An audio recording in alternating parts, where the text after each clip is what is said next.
Waste Bengal board chemistry class 12 जो परीक्षा 25/3/2023 को हुई थी, आज हम लोग उसके एमसीक्यू को सॉल्व करेंगे। पहला क्वेश्चन कह रहा है कि which of the following elements is doped with silicon to produce N type semiconductor जो होते हैं, जिसमें मेजॉरिटी चार्ज कैरियर जो होते हैं, मेजॉरिटी चार्ज कैरियर वो इलेक्ट्रॉन्स होते हैं। मेजॉरिटी चार्ज कैरियर्स जो होते हैं वो इलेक्ट्रॉन्स होते हैं। और इलेक्ट्रॉन्स अगर मेजॉरिटी चार्ज कैरियर्स होते हैं तो वो प्रोवाइड करते हैं प्योर सेमीकंडक्टर में, जब हम लोग मिलाते हैं ऐसे डोपेंट एटम्स जो कि इलेक्ट्रॉन डोनर होते हैं, यानी कि हमें डोनर इम्प्योरिटी एटम्स ऐड करना पड़ता है। और डोनर इम्प्योरिटी एटम्स जो होते हैं वो जनरली पेंटावेलेंट होते हैं, यानी कि पेंटावेलेंट एटम्स को हम लोग ऐड करते हैं। तो इन सब ऑप्शंस में अगर देखा जाए तो जर्मेनियम जो खुद एक सेमीकंडक्टर है, एल्युमिनियम हो नहीं सकता क्योंकि ये ट्राईवेलेंट होता है, इंडियम नहीं हो सकता, आर्सेनिक जो है वो हमारा करेक्ट ऑप्शन है। तो पहला वाला जो क्वेश्चन है उसका जो करेक्ट ऑप्शन होगा वो बी, यानी कि आर्सेनिक होगा।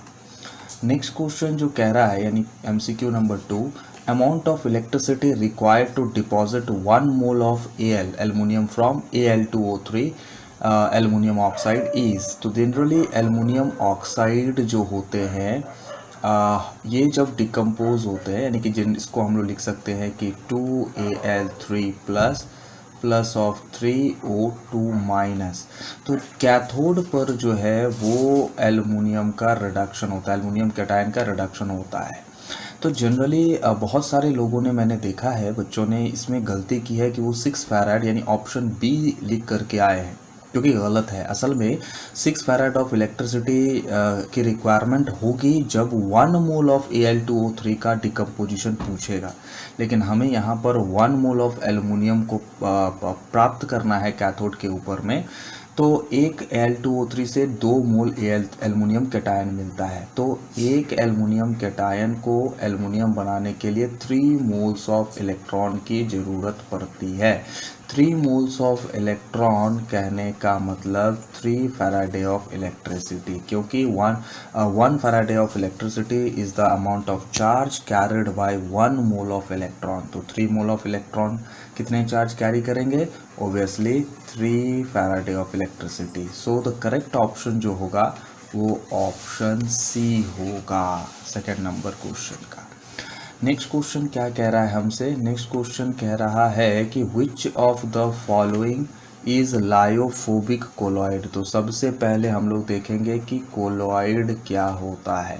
तो कोलॉइड जनरली आपका 2 फेज हेट्रोजीनियस सिस्टम होता है, जिसमें एक फेज जो होता है वो आपका डिस्पर्स्ड फेज कहलाता है, एक फेज जो है वो डिस्पर्स्ड फेज कहलाता है, और जो दूसरा फेज होता है सेकेंड फेज वो डिस्पर्सन फेज कहलाता है, डिस्पर्सन फेज कहलाता है। क्लियर है कि नहीं?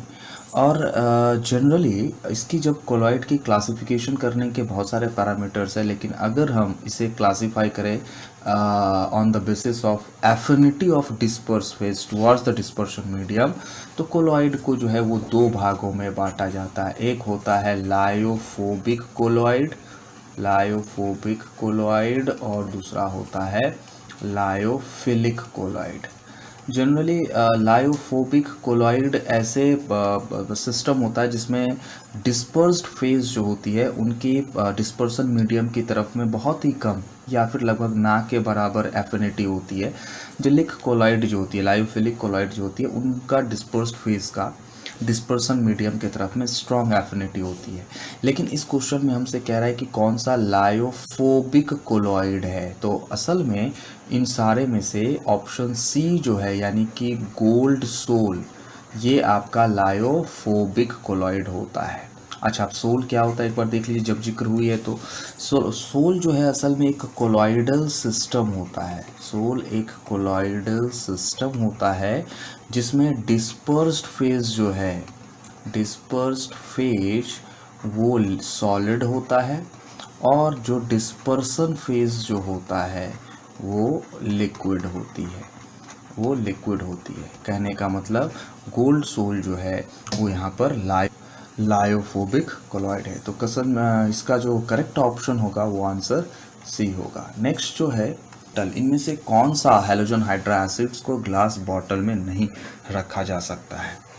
देखिए इन सब में से हमारे पास अगर HF, HCl, HBr और HI, इन ये 4 ऑप्शंस हमारे पास हैं। HF जिसको हम हाइड्रोजन फ्लोराइड या हाइड्रोफ्लोरिक एसिड कहते हैं, HCl हाइड्रोजन क्लोराइड या हाइड्रोक्लोरिक एसिड कहते हैं, HBr हाइड्रोजन ब्रोमाइड या हाइड्रोब्रोमिक एसिड कहते हैं और HI हाइड्रोजन आयोडाइड या हाइड्रो आयोडिक एसिड कहते हैं। इन सब में से हाइड्रोजन फ्लोराइड एक ऐसा एसिड होता है जिसे कांच के बॉटल्स में नहीं रखा जा सकता। इसका वजह ये होता है कि कांच में जो सिलिकॉन के कंपाउंड होते हैं इनके साथ में HF यानी कि हाइड्रोजन फ्लोराइड जो है या हाइड्रोफ्लोरिक एसिड जो है वो रिएक्शन कर जाता है और सॉल्युबल हेक्साफ्लोरोसिलिक एसिड का फॉर्मेशन करता है। कहने का मतलब ये जिस कांच के बॉटल में इसको रखा जाता है, इस कांच के बॉटल पाउंड के साथ ही ये रिएक्शन करना स्टार्ट कर देता है और इस वजह से इसे वैक्स कोटेड बॉटल में रखा जाता है। डायरेक्ट कांच को जो है इसके संपर्क में नहीं लाया जाता है। तो इसका जो करेक्ट ऑप्शन होगा वो ऑप्शन ए होगा। अगर मैं रिएक्शन की बात करूं तो लेट सपोज कांच में जो है सोडियम सिलिकेट के सिलिकॉन का एक कंपाउंड सोडियम सिलिकेट डाली जाती है। ओब्वियसली जो सॉलिड होती है ये जब रिएक्ट करती है हाइड्रोजन फ्लोराइड के साथ, ओब्वियसली एक्वस मीडियम यानी हाइड्रोक्लोरिक एसिड, तो ये फॉर्म करती है H2SiF6 जो कि ओब्वियसली सॉल्युबल होता है तो एक्वस मीडियम में रहेगा, plus 2 molecules of sodium fluoride plus 3 molecules of water. इसको अगर बैलेंस किया जाए तो यहाँ पर लगभग 8 HF, यहाँ पर आ जाएगा H2NF और 3H2। ये आपका सोडियम सिलिकेट है, ये होता है सोडियम सिलिकेट। और ये जो है ये आपका हेक्साफ्लोरोसिलिक एसिड जो कि सॉल्युबल होता है एक्वस मीडियम में। तो इसी रिएक्शन की वजह से जो है वो हाइड्रोजन फ्लोराइड को कांच के बॉटल में नहीं रखा जा सकता। सो फोर्थ ऑप्शन क्वेश्चन का जो करेक्ट ऑप्शन होगा वो करेक्ट ऑप्शन विल बी ए यानी कि हाइड्रोजन फ्लोराइड। नेक्स्ट जो है क्वेश्चन नंबर 5 जो कह रहा है कि which of the following pair of ions have same size due to lanthanoid contraction. इन सब में इसका जो करेक्ट ऑप्शन होगा ये Zr4+ यानी जिरकोनियम आयन और hafnium ion HF4+। Zirconium ion ये जो है आपका 4D सीरीज़ का मेंबर है और हाफनियम जो है वो आपके 5D सीरीज़ के मेंबर्स हैं। क्लियर है कि नहीं? तो इसका जो करेक्ट ऑप्शन होगा 5 का वो होगा option C. Zr4+ and HF4+ जो है उनकी साइज़ जो होती है लेंथेनॉइड कॉन्ट्रैक्शन की वजह से लगभग सेम होती है। नेक्स्ट क्वेश्चन नंबर 6 कह रहा है हमसे कि कॉम्प्लेक्स कंपाउंड्स, 2 कॉम्प्लेक्स कंपाउंड का जिक्र है। एक है CONH3 का होल 5 Cl एंड SO4 और दूसरा कॉम्प्लेक्स कंपाउंड हमें दिया गया है CONH3 का होल 5 SO4 एंड Cl। अगर इसका मैं बात करूँ नेम का, IUPAC नेम का, तो जनरली इसका नाम पेंटाएमाइन क्लोरो कोबाल्ट और इसका ऑक्सीडेशन स्टेट ऑब्वियसली 3 सल्फेट। इसकी IUPAC नेम की बात करें तो हो जाएगा पेंटाअमाइन सल्फेटो कोबाल्ट 3 क्लोराइड। अब हमसे पूछा है कि इनमें से ये दोनों जो हैं ये एक दूसरे के कैसे आइसोमर है। अगर आप ध्यान से समझेंगे तो आइसोमर में सेम मॉलिक्यूलर फार्मूला तो और different physical and chemical properties होती हैं। तो जनरली अगर आप देखेंगे तो इनकी मॉलिक्यूलर फार्मूला इन दोनों की लगभग सेम है, लगभग सेम के ऑलमोस्ट सेम ही है, क्योंकि यहाँ भी एक कोबाल्ट, यहाँ भी एक कोबाल्ट, यहाँ भी 5 अमोनिया, यहाँ भी 5 अमोनिया, यहाँ भी एक क्लोरीन, यहाँ भी एक क्लोरीन, यहाँ भी एक सल्फेट आयन, यहाँ भी एक सल्फेट आयन। कहने का मतलब having same molecular formula but different properties, इसलिए एक दूसरे के आइसोमर है। किस तरह के आइसोमरिज्म है? तो ये एक दूसरे के आयोनाइजेशन आइसोमर्स होते हैं, यानी कि ये आयोनाइजेशन आइसोमरिज्म शो करते हैं। यानी कि ये एक दूसरे के आयोनाइजेशन आइसोमरिज्म जो है वो शो करते हैं, एक दूसरे के आयोनाइजेशन आइसोमर्स होते हैं। वजह क्या होता है, क्योंकि जब इनका जो है वो एक्वस सॉल्यूशन तैयार किया जाता है तो ये अलग अलग तरह के जो है वो आयंस प्रोवाइड करते हैं। जैसे कि इनका एक्वस सॉल्यूशन में ये CO NH3 का होल 5 Cl2+ और SO4 2-, ये इस प्रकार ये वाला केटायन और सल्फेट एनायन देता है। जबकि जो हमारा पेंटामाइन सल्फेटो कोबाल्ट क्लोराइड है वो जब एक्वस सॉल्यूशन में डिसोसिएट होता है तो वो जो है वो आयन देता है CONH3 का whole 5 SO4+ of Cl-।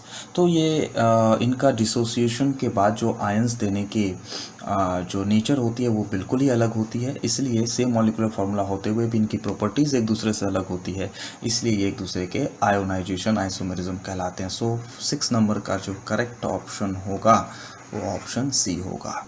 7 number question क्या कह रहा है कि identify the most suitable reagent for the following conversion. ये हमारे पास में दिया गया है 2 ब्रोमो ब्यूटेन, इसके साथ में कौन सा रिएजेंट इस्तेमाल करेंगे कि हमारा butene will be produce as the major product. देखिए ये रिएक्शन जो है अगर आप ध्यान से समझें तो ये दिया गया है CH3 CH2, यहाँ पर CHBr और यहाँ पर CH3।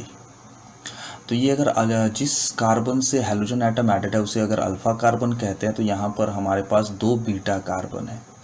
और इसमें जब हम सूटेबल रिएजेंट का इस्तेमाल करते हैं तो वो सूटेबल रिएजेंट कोई और नहीं बल्कि एल्कोहलिक कॉस्टिक पोटाश होती है।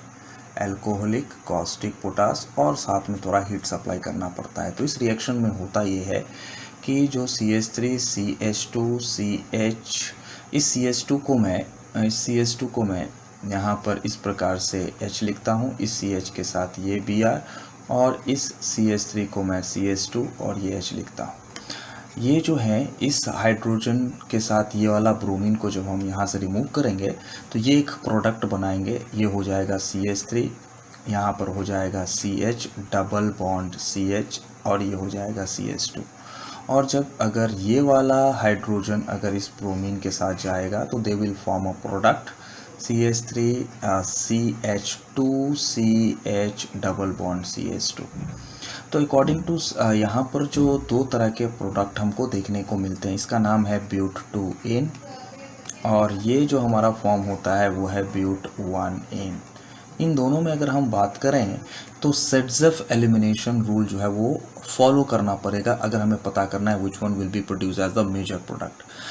सेट्ज़ेफ एलिमिनेशन कहता है कि जब भी हाइड्रोजन एटम के साथ हाइड्रोजन को एलिमिनेट करना पड़ता है और एल्कीन का फॉर्मेशन होता है तो most substituted alkene is produce as the major product.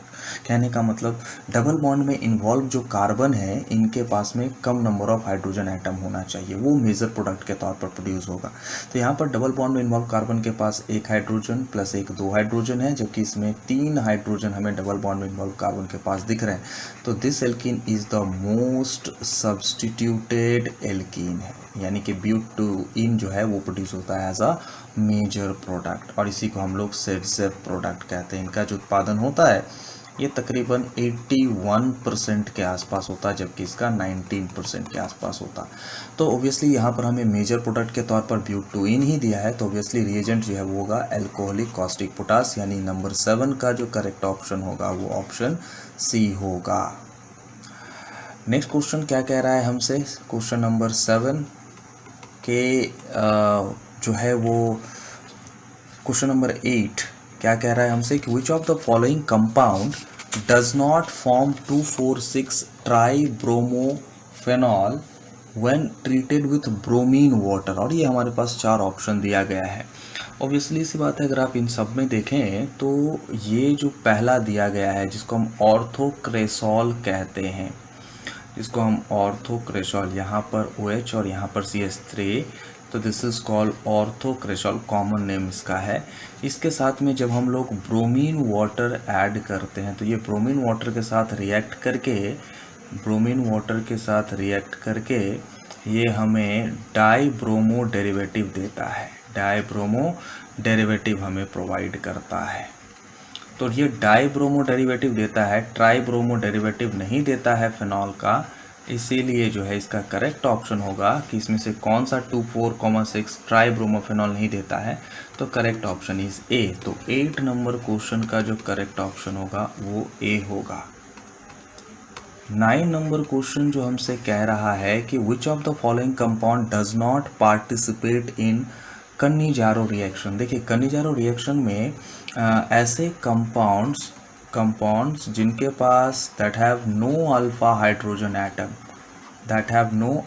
Hydrogen atom वो पार्टिसिपेट करते हैं कन्नीजारो रिएक्शन में। अब पहला देखें जिसमें दिया गया है कि आपका ये कंपाउंड CHO और यहाँ पर CH3 दिया गया है।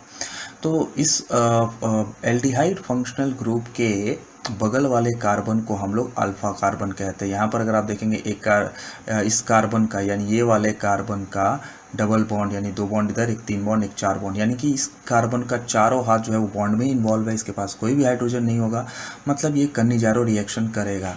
उसी प्रकार से फॉर्मल्डिहाइड भी कन्नीजारो करता है, बेंजल्डिहाइड भी कन्नीजारो रिएक्शन करता है, यानी कि एकमात्र जो एसिटल्डिहाइड हमें दिख रहा है CH3CHO जिसके अल्फा कार्बन के पास हाइड्रोजन है, ये कन्नीजारो रिएक्शन नहीं करता है। इसलिए जो इसका जो करेक्ट ऑप्शन होगा कि जो कन्नीजारो रिएक्शन नहीं करता है वो होगा ऑप्शन बी। नेक्स्ट क्वेश्चन जो कह रहा है क्वेश्चन नंबर 10 कि when benzyl amine is treated with chloroform in presence of ethanoic KOH then the product formed is। ये एक खास तरह का रिएक्शन है जो हमने पढ़ा है ऑर्गेनिक कंपाउंड्स कंटेनिंग नाइट्रोजन में, कार्बाइल एमाइन रिएक्शन। ये कार्बाइल एमाइन रिएक्शन के अंतर्गत ही इसका बनेगा। बेंजाइल एमाइन कैसा दिखता है? Benzyl amine is benzene ring, यहाँ पर CH2 और यहाँ पर NH2, ये हमारा बेंजाइल एमाइन है। इसके साथ में जब chloroform in presence of KOH डाला जाता है और हीट सप्लाई की जाती है तो they form isocyanide as the main product. यहाँ हो जाएगा CH2NC, आइसोसायनाइड इस पर, यानी कि benzyl isocyanide is produced as the major product और यह है आपका बेंजाइल एमीन। तो भाई इस क्वेश्चन का जो करेक्ट ऑप्शन होगा वो होगा आपका सी, यानी कि 10 का correct option will be C. Next question जो कह रहा है क्वेश्चन नंबर 11 कि which of the following bases is absent in RNA। देखिए हम लोगों ने पढ़ा है कि deoxyribose nucleic acid and ribonucleic acid में जो बेसिस पाई जाती है DNA में जनरली वो है adenine, guanine, cytosine and thymine. ये बेसिस जो होते हैं नाइट्रोजनस बेसिस ये पाए जाते हैं DNA में, जबकि RNA में जो बेसिस पाए जाते हैं एडिनाइन होते हैं, गुआनिन होते हैं, साइटोसिन होते हैं एंड यूरासिल होते हैं। तो कहने का मतलब कौन सा ऐसा बेस है जो RNA में एब्सेंट होता है? तो थाइमीन जो है एक ऐसा बेस है जो DNA में तो पाया जाता है लेकिन RNA में एब्सेंट होता है। तो इसका जो करेक्ट ऑप्शन होगा ऑप्शन बी, यानी कि थाइमीन होगा। तो 11 नंबर क्वेश्चन का answer is B. Next question जो है क्वेश्चन नंबर 12 क्या कह रहा है? Which of the following are या इज बायोडिग्रेडेबल पॉलीमर्स। इनमें से कौन सा बायोडिग्रेडेबल पॉलीमर होते हैं? देखिए जनरली बायोडिग्रेडेबल पॉलीमर्स जो होते हैं ऐसे बायोडिग्रेडेबल पॉलीमर्स जो होते हैं ये ऐसे पॉलीमर्स होते हैं जो डिकम्पोज हो जाते हैं, decomposed by environmental microorganisms to form natural byproducts। तो कहने का मतलब इनमें से कौन से ऐसे पॉलीमर हैं जो बायोडिग्रेडेबल हैं? तो अगर आप ध्यान से समझेंगे तो दो होते हैं, या इन सारे ऑप्शन में दो हैं, यानी कि पहला ए PHBV और दूसरा ये जो PHBV है it stands for stands for polybeta hydroxy butyrate copolymerized with beta hydroxy valerate। तो HPHBV जो है ये आपका बायोडिग्रेडेबल होता है, और दूसरा जो है वो है नाइलॉन 2 नाइलॉन 6, ये दोनों ही। तो इसका जो करेक्ट ऑप्शन होगा वो ऑप्शन डी यानी बोथ ए एंड बी होगा। नेक्स्ट 13 नंबर क्वेश्चन हमसे क्या कह रहा है। 13 नंबर कह रहा है कि which of the following is analgesics होते हैं जो कि कंप्लीटली ठीक कर देते हैं या रिड्यूस कर देते हैं विदाउट कॉजिंग एनी अनकॉन्शियसनेस, एक तरह से पेन किलर आप कह सकते हैं। तो इसमें से जो करेक्ट ऑप्शन है वो है आपका एस्पिरिन। तो एस्पिरिन जो है ये आपका नॉन नार्कोटिक एनाल्जेसिक होता है। अगर आप इसके फॉर्मूला की बात करें, माने स्ट्रक्चर की बात करें, तो ये जो है यहाँ पर O, यहाँ पर C, double bond O CH3, और इसके ऑर्थो पोजीशन पे COOH, यानी कि इसी का नाम है एसिटाइल सैलिसिलिक एसिड, या फिर इसे हम लोग 2-एसिटॉक्सी बेंजोइक एसिड भी कहते हैं, और यही हमारा एस्पिरिन होता है, यही हमारा एस्पिरिन होता है। इक्वेनिल आपका ऑप्शन नहीं हो सकता है क्योंकि ये ट्रैंक्विलाइजर्स होते हैं। ओफ्लॉक्सिजन जो है वो भी नहीं हो सकता है क्योंकि ये आपके एंटीबायोटिक ड्रग होते हैं। और ये जो आपका सल्वर्सन है ये भी नहीं हो सकता क्योंकि ये एंटी माइक्रोबियल्स हैं। तो करेक्ट ऑप्शन जो होगा वो होगा इसका ऑप्शन बी। नेक्स्ट क्वेश्चन जो है वो क्वेश्चन नंबर 14 क्या कह रहा है हमसे कि इनमें से the artificial sweetener stable at cooking temperature and does not provide calories is. तो ये सारे ही एज आर्टिफिशियल स्वीटनर के तौर पे यूज़ किए जाते हैं, लेकिन जो कुकिंग टेम्परेचर पे भी स्टेबल रहे और कोई कैलोरी प्रोवाइड नहीं करें वो है कोई और नहीं बल्कि सुक्रालोज, ऑप्शन डी